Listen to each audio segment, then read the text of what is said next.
We're now at the second bank of the United States. This is the one created by Henry Clay, and which existed for 20 years up until its destruction by the madman and wrecker of the United States, Andrew Jackson. Trump has been compared to Andrew Jackson. He's the same kind of fake populist. Andrew Jackson, of course, a puppet of the finance group in Wall Street, in particular John Jacob Astor and his influence, also through London.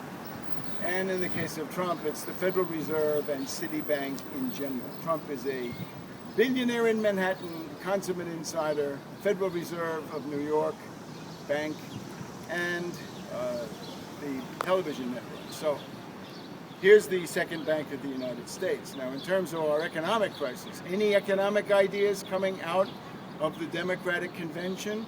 Well, there are some, and some of them are good. Unfortunately, they do not add up to a recovery program for the United States. As far as we're aware, there is no proposal on the floor to alter the status of the Federal Reserve System. And that's bad because as recently as 2013, Senator Elizabeth Warren had proposed 0 or 0.75% federal credit to be used to finance student loans. We'd be getting a seriously discounted rate.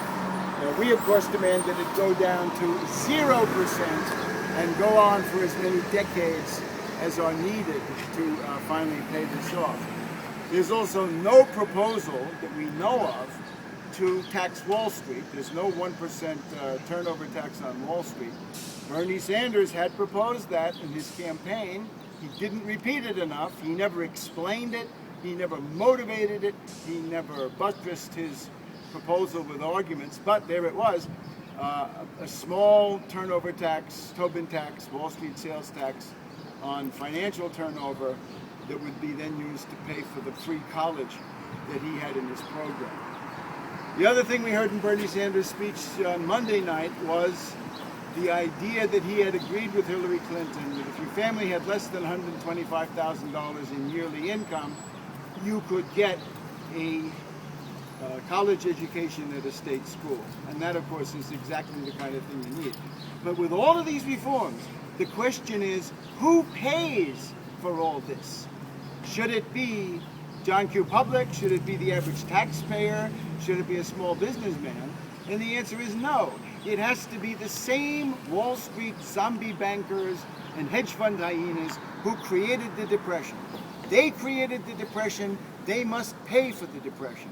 So we're going class against class.